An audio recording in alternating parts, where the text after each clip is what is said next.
गंगा की कसम यमुना की कसम ये ताना माना बदलेगा। गंगा की कसम यमुना की कसम ये ताना माना बदलेगा। तू खुद को बदल फिर तो ये जमाना बदलेगा। तू खुद को बदल फिर तो ये जमाना बदलेगा। जी हाँ, मेरे झारखंड के शेर शेरनियों, मैं आनंद वर्मा आप सभी का स्वागत करता हूं आपके अपने YouTube चैनल ज्ञान बाजार में। दोस्तों, आज हम बात करने वाले हैं झारखंड के इतिहास का, और झारखंड के इतिहास में आज हम बात करने वाले हैं झारखंड में धार्मिक आंदोलन। धार्मिक आंदोलन में दोस्तों हम यहाँ पे मुख्य रूप से दो धर्म के बारे में चर्चा करेंगे। पहला हमारा जैन धर्म और दूसरा बौद्ध धर्म के बारे में। यहाँ पे हम बात करते हैं कि जिस समय जैन धर्म और बौद्ध धर्म का प्रचार जोरों शोरों से हो रहा था, उस समय हमारा झारखंड भी इस धर्म से अछूता नहीं था। उस समय हमारा झारखंड के भी कई क्षेत्रों में जैन धर्म और बौद्ध धर्म को अपनाया जा रहा था, माना जा रहा था। तो आज हम इस वीडियो के माध्यम से बात करेंगे और जानेंगे कि हमारा झारखंड का कौन सा ऐसा क्षेत्र था जहां से बौद्ध धर्म को अपनाया गया था, और कौन ऐसा क्षेत्र था जहां पे जैन धर्म को अपनाया गया था, और उसका जो हमें प्रमाण मिला है उसके आधार पर हम कह सकते हैं कि झारखंड में भी जैन धर्म और बौद्ध धर्म बहुत प्रचलित था। तो चलिए आप हमारे साथ और हम आपको लेकर के चलते हैं आज झारखंड के इतिहास के धार्मिक आंदोलन में, कि किस तरह से वो धार्मिक आंदोलन झारखंड में भी फैलता गया और ये यहाँ भी विशाल रूप ले लिया। तो चलिए दोस्तों, हम बात करते हैं सबसे पहले जैन धर्म का, और फिर हम बात करेंगे बौद्ध धर्म का। तो जैन धर्म में हम देखेंगे कि ये 6ठी शताब्दी ईसा पूर्व की बात है। 6ठी शताब्दी ईसा पूर्व कहने का अर्थ क्या है? जैसे अभी 21वीं शताब्दी ईसा पूर्व चल रहा है, तो इसमें हमारा क्या शामिल होता है? तो 2000 ईस्वी से लेकर के 2100 वाला जो ईस्वी रहेगा वहाँ तक के शताब्दी, मतलब 100 साल का होता है तो एक साल। तो ये देखिए 2000 मतलब 2000, और ये कहाँ जाएगा? 2100 तक। तो इसको हम क्या कहेंगे? जिस ओर जा रहा है उसको हम कहेंगे वो शताब्दी। जैसे अभी चल रहा है 21वीं शताब्दी, तो इसको हम क्या कहते हैं? 2000 से 21 तक जा रहा है 21वीं शताब्दी। तो हम बात किए कि जैन धर्म जो है वो हमारा क्या है? 6ठी शताब्दी, मतलब 600 से 700 के कार्य का होगा, है ना। 6ठी है तो यहाँ पे 500 से क्या होगा? 600, क्योंकि 600 के अप्रोक्स में है तो 600, इसके बीच के काल को हम क्या कहेंगे? 6ठी शताब्दी। और फिर जो होगा 7वीं शताब्दी, तो वो हमारा क्या होगा?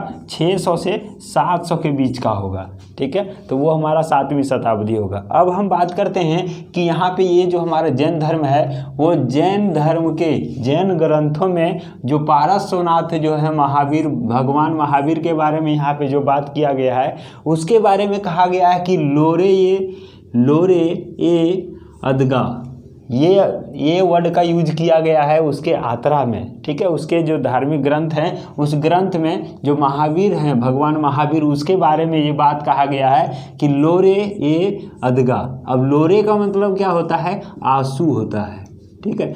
जैसे कोई व्यक्ति रोता है तो क्या निकलता है? आंसू निकलता है ना। तो उसको यहाँ के भाषा में लोर कहा जाता है, कि लोर गिर रहा है ना। रोता है तो आंसू नहीं कहता है लोग, क्या कहता है? कि लोर निकल गया, है ना। तो लोर किसको हम कहेंगे? आंसू को। तो लोरे हो गया यहाँ पे। ये अदगा होता है नदी, ठीक है। अदगा का अर्थ होता है नदी। तो यहाँ से साफ अर्थ हो गया कि क्या हो गया? आंसू की नदी, है ना। आंसू की नदियाँ, यही ना होगा। तो जैसे कोई रोता है तो क्या कहता है? अरे भाई ये तो नदी बहा दिया पूरा। थोड़ा देर ज़्यादा देर तक रोता है तो क्या कहता है? कि नदी बहा दिया, मतलब पूरा आंसू गिर रहा है तो उसको। तो ये यहाँ पे इसके यात्रा जो है, मतलब उसका ज़िंदगी का सफ़र कह सकते हैं कि महावीर भगवान जो है उनका ज़िंदगी का सफ़र जो है आंसुओं की नदियों के समान है। मतलब क्या है? मतलब कह सकते हैं कि कांटों से भरा हुआ, मुश्किलों से भरा हुआ, हर सिचुएशन में कोई ना कोई क्या होगा? दुख तकलीफ होगा। तो उससे भरा हुआ जो यात्रा है उसका ज़िंदगी का, उसी को कहा गया है लोरे ए अदगा, ठीक है। तो आप याद रखेंगे लोरे ये अदगा का अर्थ क्या होता है?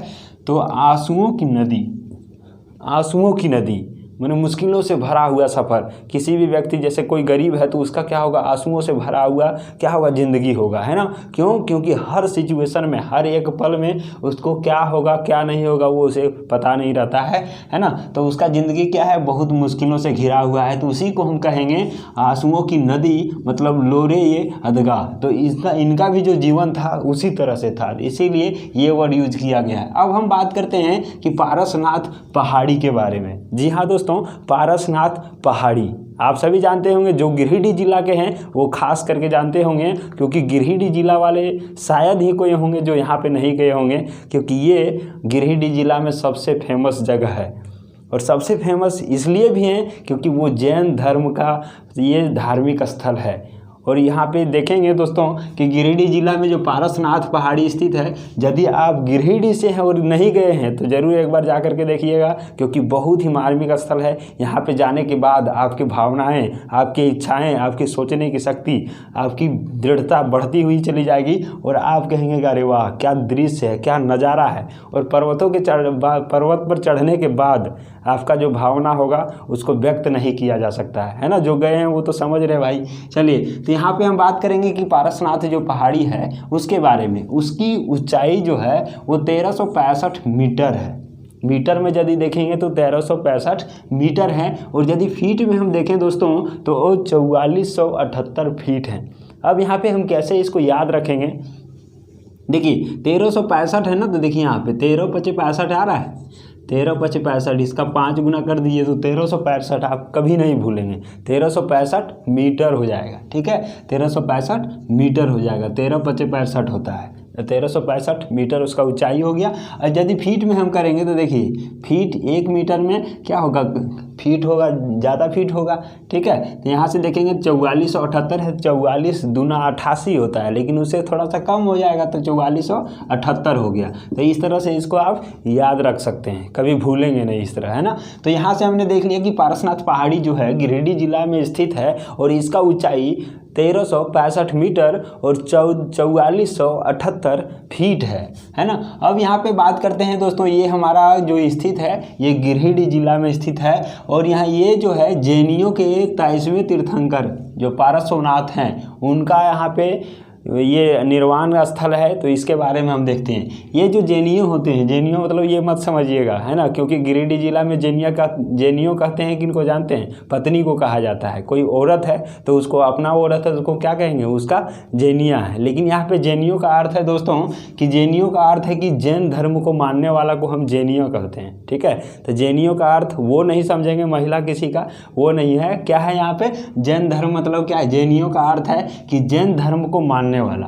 तो यहाँ पे हम बात करते हैं कि जैनियों के 23वें तीर्थंकर जो पारसनाथ थे, ठीक है, उसका निर्वाण प्राप्त हो गया था 717 ईसा पूर्व में। ईसा पूर्व आया तो यहाँ पे एक चीज़ और आप देख लेंगे, ईसा पूर्व कहने का अर्थ है कि ईसा मसीह जो थे, ईसा मसीह के जन्म के जितने साल हम पहले जाएंगे उसको हम क्या कहेंगे, ईसा पूर्व। अर्थात क्या कि ईसा मसीह के आने के पहले के काल को ईसा पूर्व कहते हैं, और ईसा मसीह के आने के बाद के काल को ईसवी कहते हैं, ठीक है। तो यहाँ पे बोल रहा है 717 ईसा पूर्व, मतलब ईसा मसीह के 717 साल पहले की ये घटना है जब उसको निर्वाण प्राप्त हुआ था। किनको, तो पारसनाथ को, जो 23वें तीर्थंकर थे। उसके बाद हम बात करते हैं कि पारसनाथ पहाड़ी पर ही निर्वाण प्राप्त हुआ था, वो अंतिम व्यक्ति थे। पारसनाथ जो है अंतिम थे। पारसनाथ कौन सा तीर्थंकर है, 24 तीर्थंकर में से ये 23वें तीर्थंकर थे। अब ये पारसनाथ पर सभी का निर्वाण नहीं प्राप्त हुआ था, कितने का हुआ था, 20 का हुआ था। 24 तीर्थंकर में से 20 तीर्थंकर का यहीं पे निर्वाण प्राप्ति हुआ था। कहाँ पे, पारसनाथ पहाड़ी पे। आप जाएंगे तो वहाँ पे देखेंगे कि पूरे ऊपर चोटी पर मंदिर बना हुआ है ना, तो वो क्या है, पारसनाथ का मंदिर है ना। तो वहाँ पे 20 तीर्थंकर यहीं पे निर्वाण प्राप्ति किए थे, और उसमें से अंतिम तीर्थंकर हमारा कौन थे, पारसनाथ थे। उससे पहले 19 तीर्थंकर निर्वाण प्राप्त कर चुके थे। ये 20वें नंबर के थे पारसनाथ, जो अंतिम में यहाँ पे क्या किए थे, निर्वाण प्राप्त किए थे। यहाँ से ये चीज़ क्लियर हो जाता है। अब हम बात करते हैं कि यह पहाड़ जैन धर्मावलियों का प्रमुख तीर्थ स्थल है। जैसे सभी धर्म का अपना अपना कोई ना कोई तीर्थ स्थल होता है, ठीक है, उसी तरह से जैन धर्मावलियों के लिए, मतलब जो जैन धर्म को मानते हैं उनके लिए पारसनाथ जो है एक प्रमुख तीर्थ स्थल है। तो यहाँ से ये चीज़ क्लियर हो जाता है। अब यहाँ से जो भी क्वेश्चन पूछा जाएगा तो इतना दूर तक आप बना सकते हैं आसानी से। अब बात हम करेंगे दोस्तों कि यहाँ से तो हमने जान लिया कि जैन धर्म का है वो गिरिडीह जिला का है। गिरिडीह जिला वाले तो सब जानते हैं, ये इसरी के बगल में है। तो पारसनाथ वहाँ पे पार्क भी है, आप जाइएगा तो वहाँ पे घूम भी लीजिएगा। पारसनाथ रेलवे स्टेशन भी है तो वो भी आप देख लीजिएगा, वहाँ पर आप उतर सकते हैं यदि दूर से आते हैं तो। और ये देखने लायक नज़ारा है, आप कहेंगे यदि देखने आएंगे तो आप खुद ही कहेंगे कि भाई गजब का था, है ना। और वहाँ पे ऊपर चढ़ने के बाद नीचे देखने के बाद और मज़ा आता है। और यदि आप सर्दियों के दिनों में चले गए तो फिर तो और मज़ा आने वाला है ना। तो चलिए हम बात करते हैं दोस्तों। अब यहाँ से हम बात करेंगे कि ऐसा कौन सा साक्ष्य मिला है जिसके आधार पर हम कह सकते हैं कि झारखंड में भी जैन धर्म का प्रचलन था। ऐसा कोई प्रमाण मिला होगा, कोई अलग अलग क्षेत्रों से कुछ अवशेष मिले होंगे, या फिर जैन धर्म से रिलेटेड कोई चीज़ मिले होंगे, या फिर कोई ऐसा मंदिर उनका तीर्थंकर मिले होंगे। ये हम कह सकते हैं कि जैन धर्म का मंदिर मिले होंगे। उसके आधार पर हम कह सकते हैं कि झारखंड में भी जैन धर्म का प्रचलन बहुत ज़ोरों शोरों से था। तो एक तो आपके पास ये साक्ष्य एग्जाम्पल हम अभी प्रस्तुत किए कि पारसनाथ जो पर्वत है, पहाड़ है, उस पर क्या है कि 20 तीर्थंकर वहीं पर निर्वाण प्राप्त किए थे। तो इससे हमको पता चल जाता है कि ये जो क्षेत्र होगा वो क्या होगा, जैनियों का क्षेत्र होगा, जैन धर्म को मानने वाला का ही क्षेत्र होगा, तभी इतना विशाल है। जैसे किसी का मुख्यालय होता है तो उसमें क्या होता है, ज़्यादा लोग उसी से रिलेटेड होते हैं। तो यहाँ से हम क्या देखें कि यहाँ पे पारसनाथ हमारा मंदिर है तो यहाँ पे ज़्यादा जैन धर्म के लोग ही होंगे। उसके बाद हम बात करते हैं कि और कहाँ कहाँ से इसका साक्ष्य मिला है जिसके आधार पर हम कहेंगे कि जैन धर्म का प्रचलन था। तो बात करेंगे दोस्तों, ये छोटा नागपुर जो है उसका मानभूम, छोटा नागपुर का मानभूम जो धनबाद जिला में पड़ता है, यहाँ से हमको क्या क्या मिला है तो जैन सभ्यता और संस्कृति का केंद्र इसी को कहा जाता है। किसको हम कहते हैं, जैन सभ्यता और संस्कृति का केंद्र कहा जाता है। छोटा नागपुर का मानभूम जो क्षेत्र है जो धनबाद जिला में पड़ता है उसी को हम कहते हैं जैन सभ्यता और संस्कृति का केंद्र। जैसे कोई भी चीज़ का केंद्र होता है तो उसी तरह से जैन का जो सभ्यता और संस्कृति ये एक अलग सभ्यता है और अलग संस्कृति है। तो इसका भी क्या मिलता है, कहाँ पे केंद्र है, तो ये धनबाद के मानभूम में है। उसके बाद हम बात करेंगे कि बागोदर व कसाई नदी, बागोदर नदी या फिर वह कसाई नदी दोनों जो है इसमें क्या मिला हुआ है, इस नदी के किनारे जैन धर्म से संबंधित कुछ अवशेष मिले हुए हैं। अब हम बात करते हैं कि हनुमान गांव है, हनुमान जी वाला नहीं है ना, हनुमान गांव जो पलामू जिला में स्थित है। और यहाँ से हमको मिला हुआ है जैनियों के कुछ पूजा स्थल। जैनियों मतलब जैन धर्म को मानने वाला, आप वो नहीं समझिएगा, हम पहले बता दिए है ना। तो जैनियों मतलब क्या हो गया, जैन धर्म को मानने वाला, और उसके कुछ पूजा स्थल मिले हुए हैं। तो जैसे हमने बताया कि कुछ तो प्रमाण होगा, या तो पूजा स्थल होगा या फिर कुछ साक्ष्य होगा। तो यहाँ से हमने देखा अवशेष मिला दामोदर और कसाई नदी से, कसाई नदी के किनारे। और यहाँ पे हनुमान गांव से क्या मिला है, जैनियों के कुछ पूजा स्थल। देखिए हनुमान आया तो इसे एक आता है कि यदि आप पारसनाथ की पहाड़ी की ऊंचाइयों पर चढ़ेंगे तो आपको रास्ते में ही बहुत सारे बंदर मिलेंगे, ठीक है। आप कुछ ले जाइएगा तो उसको फिर ले जाने नहीं देगा वो सब, है ना।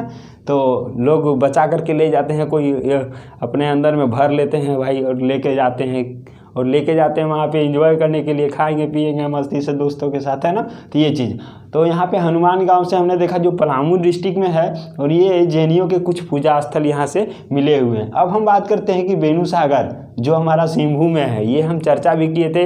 इतिहास का जो पहला वीडियो है जो प्राग ऐतिहासिक काल के बारे में है, उसमें भी इस नाम से हम चर्चा किए थे कि यहाँ से भी साक्ष्य मिला हुआ है। तो देखिए दोस्तों, बेनूसागर जो है बेनूसागर जो सिंभू जिला में है, और यहाँ से क्या मिला है तो 7वीं शताब्दी की जैन मूर्तियाँ मिले हुए हैं। 7वीं शताब्दी, देखिए यहाँ पे आ गया ना 7वीं शताब्दी, तो ये क्या होगा 600 से 700 के बीच के काल को हम 7वीं शताब्दी कहेंगे। तो उस समय के जैन की मूर्तियों का जो साक्ष्य मिला हुआ है वो कहाँ से मिला हुआ है, बेनूसागर जो सिंभू डिस्ट्रिक्ट में है। और यहीं से देखेंगे कि यहाँ पे प्रारंभिक निवासी कहाँ के, बेनूसागर के प्रारंभिक जो निवासी थे वो जैन धर्म मानने वाले थे, ठीक है। वो क्या थे, जैन धर्म मानने वाले थे, और जो जैन धर्म मानते थे उसको सरक कहा जाता था। क्या कहते थे, सरक कहते हैं। और सरक क्या होता है, सरक होता है श्रावक का ही क्या हुआ है, बिगड़ा हुआ रूप है सरक। और उसको क्या किया था, उसको यहाँ के जनजाति जो हो जनजाति थे उन्होंने उसको बाहर कर दिया था। कहाँ से बाहर कर दिया था, सिंभू से बाहर कर दिया था कि चलो भागो तुम लोग, है ना, भगा दिया था इन लोगों को। किनको, जो यहाँ पे जैन धर्म को मानने वाले थे जिसको सरक कहा जाता था, उस सबको हो जनजाति ने भगा दिया। ठीक है। और ये जो आरंभिक निवासी थे वो क्या है, गृहस्थ जैन थे। वहाँ के जितने भी लोग जैन धर्म को मानते थे गृहस्थ थे, मतलब घर में रहेंगे आराम से और लेकिन धर्म को भी मानेंगे। लेकिन जैन धर्म में अधिकतर क्या है कि गृह त्यागी होना चाहिए था। ठीक है। लेकिन यहाँ के लोग गृहस्थ थे, घर में भी रहते थे, ये शादी ब्याह सब करते थे। चलिए, उसके बाद क्या है, यहाँ पे कोल्हुआ पहाड़ देखेंगे। कोल्हुआ पहाड़ हमारा क्या है, चतरा जिला में है। और यहाँ से हम देखेंगे दोस्तों क्या क्या मिला हुआ है। देखिए, कोल्हुआ पहाड़ से हमारा बौद्ध और जैन दोनों के साक्ष्य मिले हुए हैं। ठीक है। और जो ये दोनों धर्म को मानने वाले लोग भी यहाँ पे हैं। चतरा जो है, इस पहाड़ के इर्द गिर्द के लोग दोनों धर्म को मानते हैं, बौद्ध को भी और जैन को भी, दोनों धर्म को मानते हैं। और अनेकों मूर्तियाँ मिले हुए हैं दोनों धर्म से रिलेटेड, बौद्ध का भी और जैन का भी। तो क्वेश्चन यहाँ से बहुत अच्छा बन जाता है, क्या है ये, कोल्हुआ पहाड़। और यहाँ से बौद्ध और जैन दोनों का धार्मिक ये धर्म मानने वाला भी है और फिर उनके साक्ष्य भी मिले हैं। जब साक्ष्य मिले तो इससे साफ पता चलता है कि वहाँ के लोग बौद्ध धर्म को भी कुछ लोग मानते होंगे और कुछ लोग जैन धर्म को मानते होंगे। चलिए, अब हम बात करते हैं कि यहीं से 10वें तीर्थंकर जो हैं, है ना, शीतनाथ जिनका नाम है 10वां तीर्थंकर। जैसे हमने बताया 24 तीर्थंकर हैं, तो उसमें से 10वें तीर्थंकर का नाम है शीतनाथ। और इनको ज्ञान की प्राप्ति यही पहाड़ पर हुआ था, कोल्हुआ की पहाड़ पर ही 10वें तीर्थंकर जो शीतनाथ हैं उनको ज्ञान की प्राप्ति हुआ था। और इसमें बात करेंगे दोस्तों तो यहाँ से हमको 9 जैन तीर्थंकरों की प्रतिमा मिला हुआ है। कहाँ से, कोल्हुआ पहाड़ से ही 9 जैन तीर्थंकर का यहाँ से प्रतिमा मिला हुआ है। ठीक है, मूर्ति मिला हुआ है।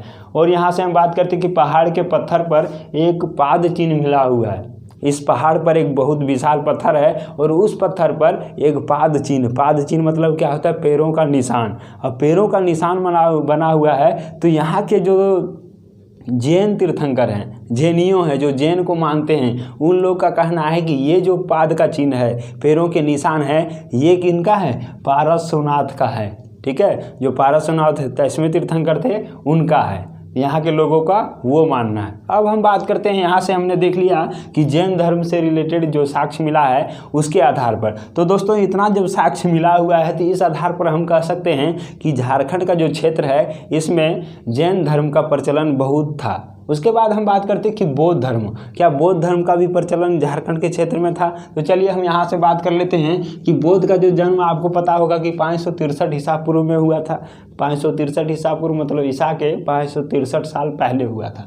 चलिए अब हम बात करते हैं कि इसका साक्ष्य कहाँ कहाँ से मिला हुआ है और क्या क्या मिला हुआ है। देखिए, मूर्तिया का गाँव जो है ये पलामू डिस्ट्रिक्ट का है और यहाँ से मिला हुआ है सिंह का शीर्ष, मतलब शेर का शीश मिला हुआ है, माथा मिला हुआ है, जो क्या है, सांची स्तूप में जो बना हुआ है द्वार, और उस पर जो सिंह का शीर्ष लगा हुआ है उससे मेल करता है।